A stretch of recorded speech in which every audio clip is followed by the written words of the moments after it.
Bem-vindo a mais um vídeo. Nesse vídeo nós vamos resolver algumas questões de isomeria, ok? Então, vamos lá. Essa questão, ela aborda esta substância que é a efedrina e a pergunta é a seguinte: o número total de isômeros ópticos ativos. Quantos isômeros ópticos opticamente ativos, né, esta substância vai apresentar? Muito bem. Então, a questão aqui envolve a análise dessa substância para verificar se ela tem ou não carbonos assimétricos, né? Carbonos quirais, ok? Então, vamos analisar aqui os carbonos que aparecem nesta estrutura, porque para a gente descobrir o número de isômeros opticamente ativos é muito simples. É muito simples, né? Tem uma regra, que é a regra de Van 't Hoff, que diz que o número de isômeros opticamente ativo é só você pegar o número de carbonos quirais, né? E elevar 2 ao número de carbonos quirais, ok? Então vamos analisar. Esse carbono aqui seria quiral, né? Aqui nós temos um CH3, né? Lembrando que carbono quiral é o carbono que apresenta todos os seus ligantes, né? Carbono quiral. Primeiro, ele tem que ser um carbono com hibridação sp3, ter apenas ligações simples, né? E esses 4 ligantes, eles precisam serem, né, diferentes entre si, tá? Então, tem que R1 precisa ser diferente de R2, que por sua vez precisa ser diferente de R3, que também precisa ser diferente de R4, tá? Então todos esses ligantes precisam ser diferentes entre si, tá? Então esse carbono aqui, na verdade, ele tem CH3, tá? Então ele não pode ser quiral, certo? Ele não pode ser quiral. Aqui tem um nitrogênio, aqui tem outro carbono, que também é um CH3, certo? Então não pode ser quiral, tá? Então esse carbono aqui também tem CH3, né? Não pode ser quiral. Bom, aí aqui nós temos um carbono, né? Esse carbono aqui, o que acontece com ele? Ele tem ligado a ele um hidrogênio. Temos ligado a ele este grupo aqui, certo? NH mais CH3.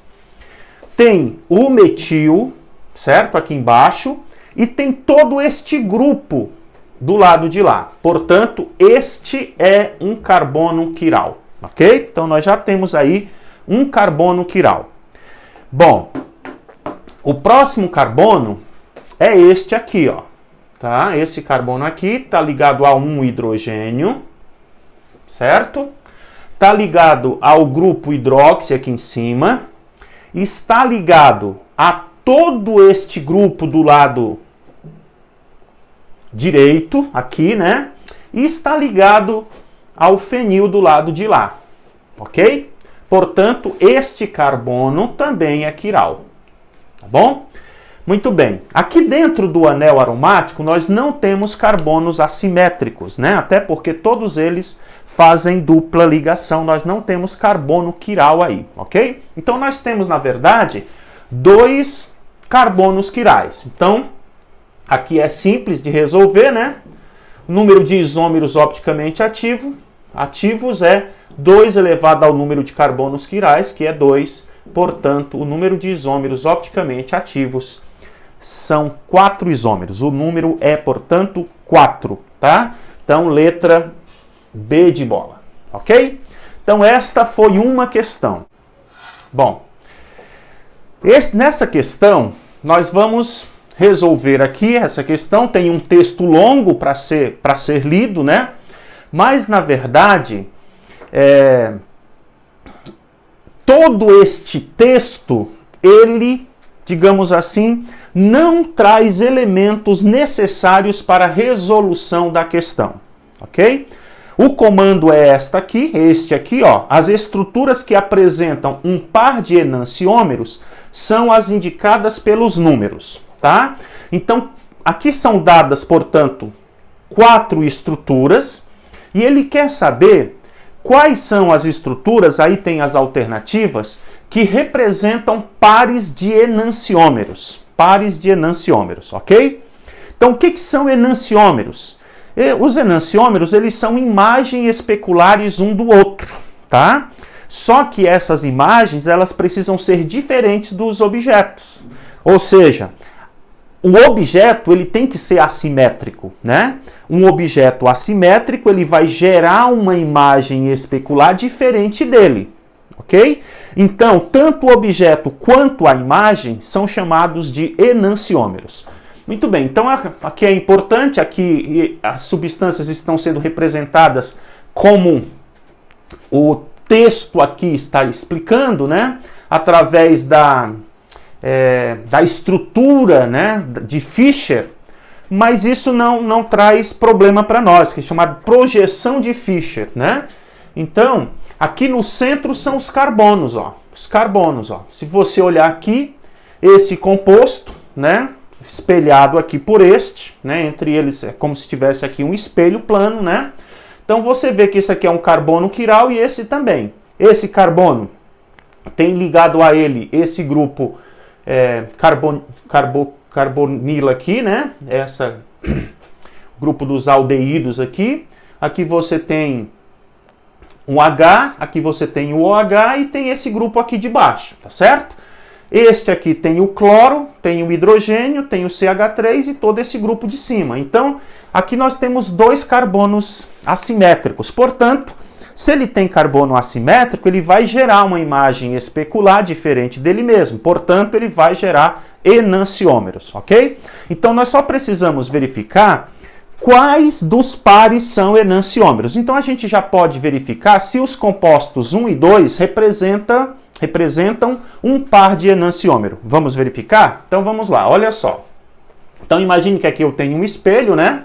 Então, próximo do espelho, de cara um para o outro, tem o hidrogênio, das costas, atrás do espelho, nós temos os OHs, tudo bem até aqui, só que aqui, ó, você tem o hidrogênio de frente para um cloro. Então, esses dois já não formam um par de enantiômeros. Vamos verificar este aqui, ó. Este aqui, ó, cloro de frente para hidrogênio, também já não apresenta o par de enantiômero. Olha, aqui é como se tivesse um espelho, né?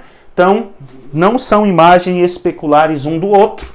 Vamos verificar mais aqui as próximas parelhas, né? Para a gente verificar se constituem pares de enantiômeros. Vamos ver aqui o 1 e o 3. Olha o 1 e o 3. Bom, o 1 e o 3 você tem aqui hidrogênio de cara para hidrogênio, só que atrás do espelho tem hidróxido com cloro. Olha, já não são. Aqui de frente um para o outro, olha, cloro e hidrogênio não são pares de enantiômeros. Esse aqui não forma um par de enantiômero, tá certo? Esses compostos 1 e 3, tá? Até porque esses compostos, eles são isômeros de posição, olha só. Aqui o cloro está no carbono número 2, né? E se você olhar esse aqui, ó, o cloro está no carbono número 3, certo? Então eles não têm como ser isômeros ópticos, tá certo? Eles são isômeros de posição. Bom, esse dali é o 3-cloro 2-hidroxibutanal, esse aqui, né? Porque ele está no carbono número 3, o cloro, ok? Vamos ver aqui os compostos 1 e 4. Vamos ver os compostos 1 e 4. Então, olha só. No primeiro carbono quiral eu tenho hidrogênio e hidrogênio, de frente um para o outro, e atrás do plano nós temos grupos OHs. Então até aqui, tranquilo. Aqui, ó, cloro de frente para o cloro, atrás um do outro, hidrogênio e hidrogênio, perfeito. Então esse composto é enantiômero deste. Portanto, os compostos 1 e 4, né, que tem lá uma das alternativas, apresentando 1 e 4, eles constituem um par de enantiômeros, ok? Muito bem, vamos aqui para mais uma questão, tá? para mais uma questão. Vamos verificar o que acontece aqui, tá? Nessa eu pus o enunciado todo, é uma questão da Federal do Paraná, e está dizendo ali o seguinte, olha só.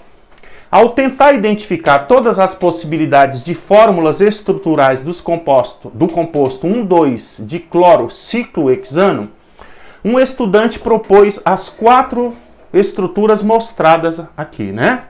Entretanto, seu professor apontou que havia um engano, porque apenas 3 estruturas distintas são possíveis. Então, não são 4 possíveis. Nós precisamos identificar aonde o estudante errou. Por quê? Ele, para 1,2 de cloro ciclohexano, colocou estas 4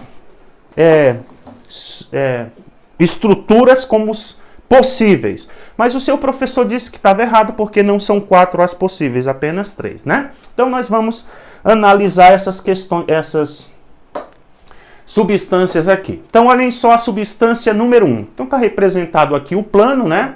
Mostrando que você tem aqui hidrogênio e cloro, isso atende ao requisito para a existência de isomeria cis-trans, é um composto fechado que apresenta 2 carbonos com grupos diferentes, né? R1 e R2, R1 diferente de R2 e R1 diferente de R2, né? R3 diferente de R4 aqui, por exemplo, né? Então veja, esse cara aqui, hidrogênio diferente de cloro, hidrogênio diferente de cloro, tá? Então, como ele tem 2 carbonos essa condição, significa que ele vai ter o cis e o trans, né? Bom, essa forma aqui é claramente o cis, porque os hidrogênios, né, estão do mesmo lado, os cloros do outro lado, né? Então, esta é uma forma cis, ok? Então, esta é a forma cis 1,2 de cloro ciclohexano, ok? Ou 1,2 de cloro ciclohexano cis, tá bem? Esta é a forma cis. Bom, acontece que essa também é a forma cis, tá certo? Então, na verdade, esses compostos, eles são apenas um, né? Então, isso aqui não são 2 compostos, isso aqui é apenas um, são iguais. Compostos iguais, certo? Compostos iguais. Bom, vamos analisar agora estes aqui, né? Aqui nós temos a forma trans, né? Então esses dois aqui, ó, hidrogênios em lados opostos do plano, cloro em lados opostos do plano. Então a mesma coisa acontece aqui, certo? Ok? Muito bem. Acontece que, então aqui nós temos a forma trans. Então, esses compostos aqui, eles são um composto, que é o 1,2 de cloro ciclohexano trans. Porém, essa estrutura trans, ela é assimétrica. Ela é assimétrica. Se nós olharmos aqui, ó, do jeito que elas estão representadas, inclusive, né, do jeito que elas estão representadas aqui, o fato desta molécula ser assimétrica, o que é uma molécula assimétrica? É uma molécula que não apresenta plano de simetria. Não é possível dividir essa molécula em duas metades iguais, certo? Então, esta molécula, eu não posso dividi-la aqui, ó, porque este lado não é igual a este lado, tá? Por quê? Porque deste lado, o cloro está para um lado para cima no plano. E deste lado aqui, o cloro está embaixo no plano. Portanto, esta molécula ela não tem plano de simetria. Se ela não tem plano de simetria, ela vai apresentar uma imagem especular diferente dela mesma, né? Então, é o que acontece aqui. Imagine que nós tenhamos aqui um espelho, né? Um espelho plano. Então, o que nós temos aqui, ó? Para cima do plano, de cara um para o outro, nós temos os hidrogênios, ó. Atrás, nós temos os cloros, ó. Aqui embaixo, de frente um para o outro, os cloros. Atrás, os hidrogênios. Portanto, isso aqui, na verdade, é um par de enantiômeros, né? Então, Aqui são dois compostos, né? Aqui nós temos o destrógeno e o levógeno, tá certo? Obviamente, um deles é o levógeno e o outro é o destrógeno, tá certo? Então, quantos compostos de verdade nós temos aqui? Nós temos 3, como o professor colocou. Nós temos a forma cis, ela é simétrica, e se ela é simétrica, ela tem plano de simetria, então ela não vai ter atividade óptica, ela vai ter apenas um composto só, né? Que é o cis aqui. Só que este composto, ele apresenta assimetria molecular, portanto, ele vai ter atividade óptica, então vão ser 2, o destrógeno e o levógeno, tá? Então vamos verificar aqui quais as respostas, qual é a alternativa correta, né? Então vamos lá. Letra A. O estudante, portanto, propôs uma estrutura a mais porque considerou em sua resposta o quê? Que as estruturas 1 e 2 são moléculas diferentes? É isso mesmo, esse foi o erro dele. Ele considerou que essas duas moléculas fossem diferentes, quando na verdade elas são iguais, né? Elas são iguais, elas não são diferentes, ok? Portanto, a resposta já é a letra A, ok? Muito bem, nós voltamos no próximo vídeo resolvendo outras questões de isomeria. Até lá!